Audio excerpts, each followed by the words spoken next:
অনেক সময় দেখা যায় যে ছোট বাচ্চা এদের চোখে অনেক সময় ধুলাবালি পড়ে, দুধ পান করাতে গেলে অনেক সময় ছুটে গিয়ে চোখে পড়ে। একদম অল্প বয়স থেকে 8-10 বছর বয়সী বাচ্চাদের ক্ষেত্রেও অসাবধানতাবশত খেলতে গিয়ে বা যে কোনোভাবে ময়লা পড়ে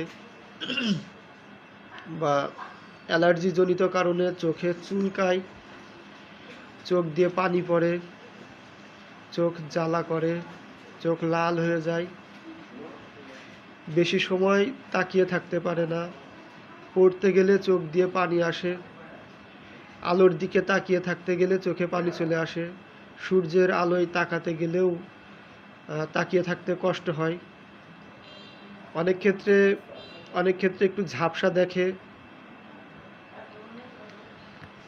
আবার দেখা যায় যে চোখে পানি দিলে বা গোসলের পরে চোখের এই চুলকানি বেড়ে যায়, চোখ লাল হয়ে যায়, চোখ ফুলে যায়। আবার এমনও হয় যে সকালে ঘুম থেকে উঠেই দেখা যায় যে চোখে অনেক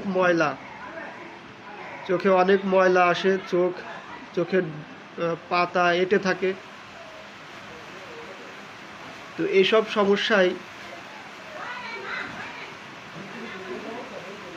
সমস্যা নিয়ে গতকাল আমার কাছে একজন পেশেন্ট এসেছিলেন তার বাচ্চাকে নিয়ে।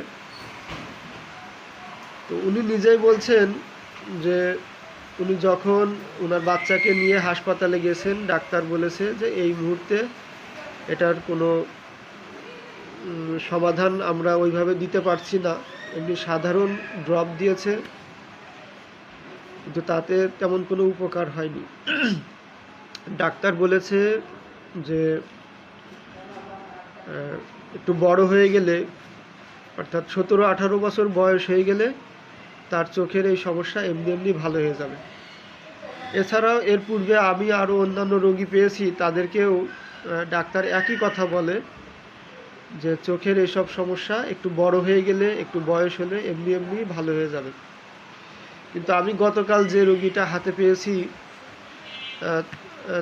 তার সমস্ত বিষয় জানার পরে আসলে আমরা হোমিওপ্যাথিতে লক্ষণ ভিত্তিক চিকিৎসা করি।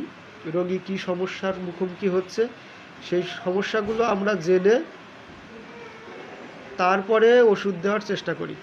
পরীক্ষা নিরীক্ষা অনেক ক্ষেত্রে লাগেও না।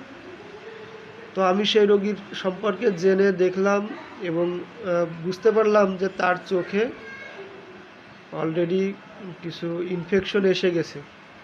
সকালবেলা অনেক পুজ জমে তার চোখে, সারাদিন চোখ চুলকায়, চোখ জ্বালা করে, চোখ লাল হয়ে থাকে। তো দেখুন, চোখ হচ্ছে মূল্যবান সম্পদ।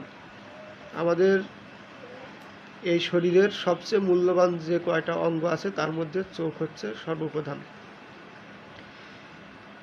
এজন্য চোখের যত্ন নেওয়া খুব জরুরি, চোখের সুচিকিৎসা নিশ্চিত করাটাও জরুরি। আমাদের হোমিওপ্যাথিতে এই সমস্ত সমস্যার সহজ সমাধান আছে। চোখে দেওয়া ড্রপ নয়, খাওয়ার ওষুধ দিয়েই এই সমস্ত রোগীকে সুস্থ করা যায়, অল্প দিনেই সুস্থ হয়। আর একটা সহজ খুব আস্থাজনক ব্যাপার, সেটা হচ্ছে হোমিওপ্যাথি ওষুধের তেমন কোনো সাইড ইফেক্ট পাওয়া যায় না। আর আমরা লক্ষণভিত্তিক চিকিৎসা করি। আপনার বাচ্চার যে সমস্ত সমস্যা আছে এগুলো সুন্দরভাবে জেনে বুঝে আমরা সেই লক্ষণ অনুযায়ী ওষুধ দিতে পারি।